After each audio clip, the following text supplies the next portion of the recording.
Bienvenidos oyentes de Radio Sefarad a De Cero a Aleph, Matemáticas y Judaísmo con Amelia Muñoz García. Hola Amelia. ¿Qué tal? Bueno, bienvenida otra vez aquí a Radio Sefarad para que puedas compartir con todos nosotros, con los oyentes de Radio Sefarad, la vida de un nuevo matemático en este espacio. Hoy nos traes a Eduard Stady, matemático judío alemán. Nos dices en una pequeña introducción que nos envías que fue conocido por sus contribuciones en teoría de invariantes, cosa que me llama la atención porque siempre los que estamos lejos de la matemática pensamos en variantes. Las invariantes son otro asunto. Bueno, más cosas, ¿no? Por supuesto, pero cuéntanoslo, háblanos tú de él. Pues este hombre, Eduard Stady, trabaja mucho y de hecho él se llegó a considerar con buenos motivos el mayor experto en teoría de invariantes, porque le interesa mucho ver qué sucede cuando tú a un objeto matemático le aplicas una función y ese objeto queda sin modificar, es decir, invariante. Pero claro, para llegar a ello tiene que pasar muchos años, ¿no? Él cuando nace, que va a ser en 1862, en Coburg, en Alemania, comienza con teniendo una infancia tan feliz como la de cualquiera y, sin embargo, en un momento determinado sufre un revés bastante grande, ya que cuando él tiene 4 años su madre se muere y su padre se encuentra con que no tiene fuerzas para criar a su hijo él solo. ¿Qué sucede? Que recibe apoyo de su familia y, en particular, la hermana de la madre, Elsie, se va a hacer bastante cargo del joven Edward. ¿Qué pasa? Que acaban casándose su padre y su tía en 1868, pero ella también muere en 1893 y de lo mismo que la madre de Edward, de tuberculosis. Su padre presumiblemente se retrae todavía más en sí mismo y deja un poco a Edward a su aire.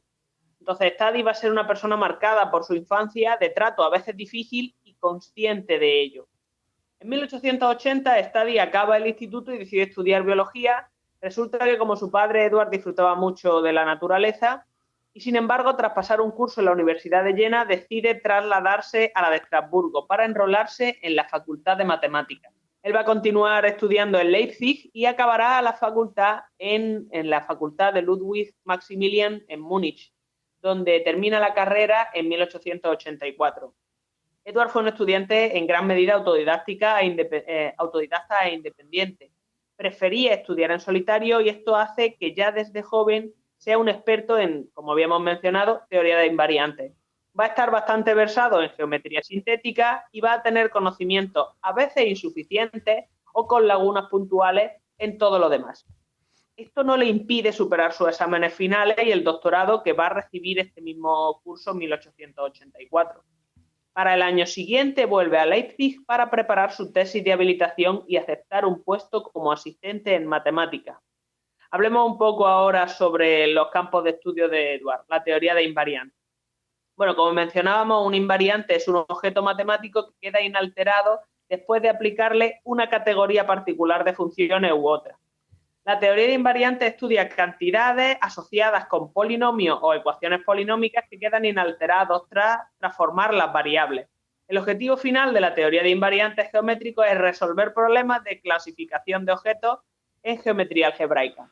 De hecho, en esta noción surge la anécdota famosa que dice que un matemático, en particular un topólogo, no va a ser capaz de diferenciar entre una taza y una rosquilla porque para él son lo mismo.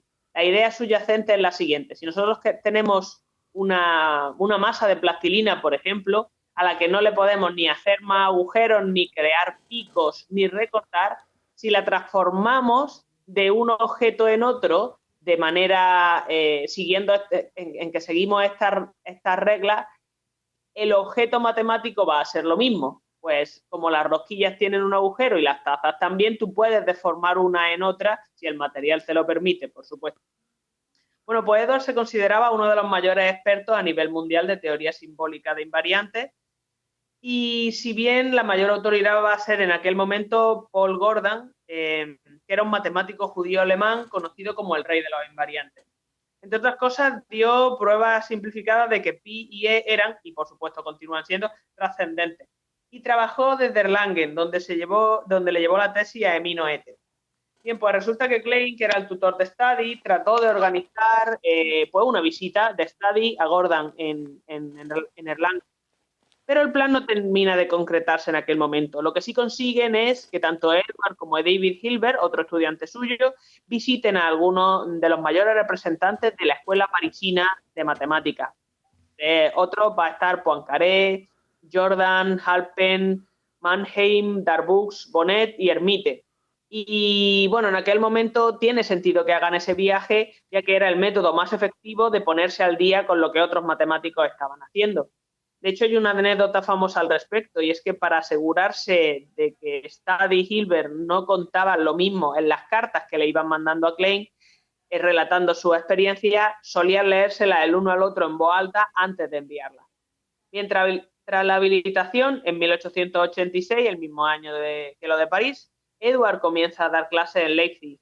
Va a dar clases de todas las ramas y de todos los niveles imaginables. Se encuentra con que tiene que enseñar geometría analítica, series de Fourier, álgebra y geometría, teoría de extensiones y cuaterniones, eso ya sí era más de lo suyo, matemática aplicada y geometría y teoría algebraica de números axiomática, con lo que se puede suponer que aquellas lagunas que tenía al principio las ha superado totalmente.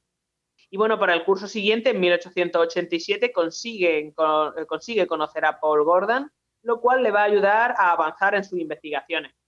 En parte gracias a esto consigue un puesto de docente privado en Marburg en 1888, a donde se muda con su mujer Lina von Langsdorff.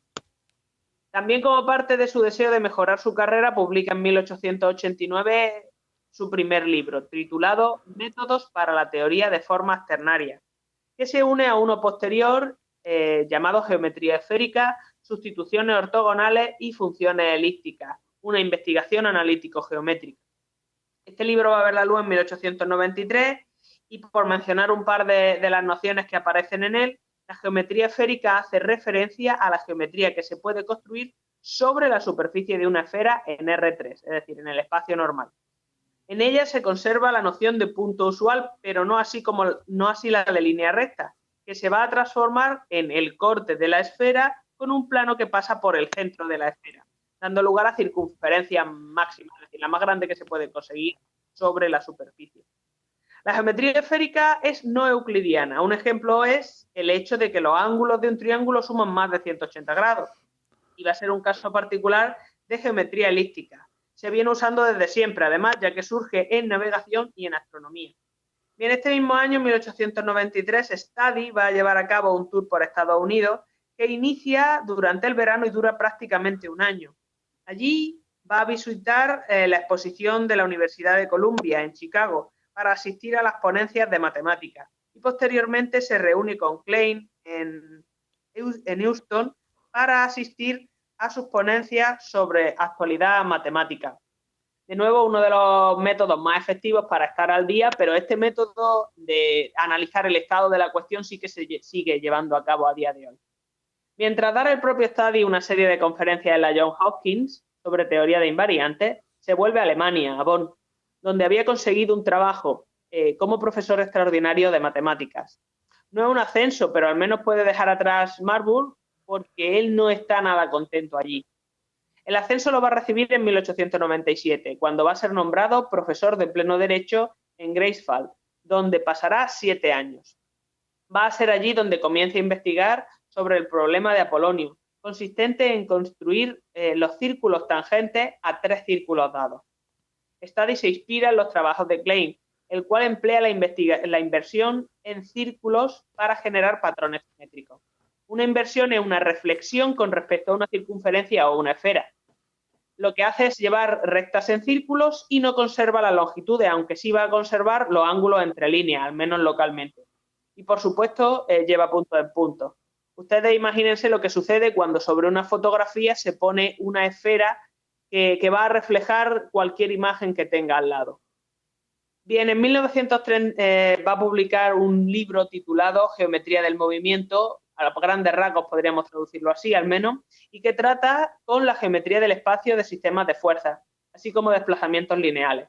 Va a estar inspirado en un libro de Sir Robert Ball titulado Geometría de tornillos, y se corresponde a la corriente conocida como el programa de Erlangen. Este va a ser un programa de investigación publicado por Felix Klein en 1872, en donde propone un nuevo tipo de solución a los problemas de la geometría del tiempo. Se puede considerar, junto a los aportes de Riemann y los elementos de Euclides, una de las obras esenciales de la geometría, y trata de dar una definición formal pues, de lo que es la geometría. Se considera que Edward Study va a ser el mayor exponente o el mayor representante del programa, ya que de todos sus herederos, Study va a ser el más influyente. Este mismo año, en 1903, va a aceptar la cátedra de matemáticas de la Universidad de Bonn, puesto que va a conservar durante casi un cuarto de siglo. Y otra de las áreas de interés de Study va a ser la geometría de números complejos. Fue no solamente capaz de construir la geometría analítica de los espacios extendidos complejos de R2 y R3, sino que junto con Fubini va a ser el primero en introducir una métrica en ellos. Una métrica es una función que define una distancia entre cada par de elementos de un conjunto. Él va a ser además el primero en estudiar de manera sistemática las curvas isotrópicas de manera ordenada y de introducir la noción de parámetro isotrópico.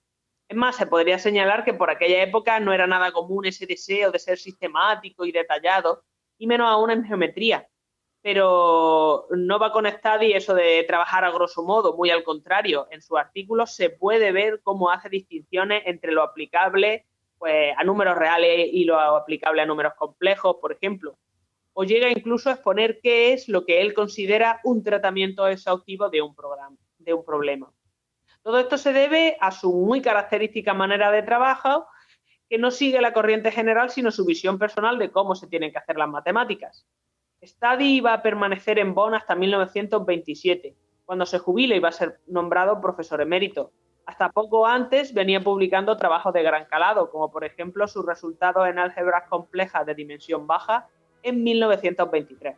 Si bien no recibió grandes premios, sí que va a formar parte del cuadro original de interventores en la Sociedad Matemática Alemana en su fundación en 1890 y fue invitado a dar conferencias en los mayores centros de su época, pues no dejaba de estar considerado como uno de los mayores representantes de las matemáticas asociadas, por ejemplo, a invariantes y a geometría. Study va a morir en 1930 y, sin embargo, sigue vivo en la memoria de matemáticos y de químicos, pues resulta que su teoría de invariantes contribuye a entender la valencia química tras la aceptación de la química cuántica como una teoría válida.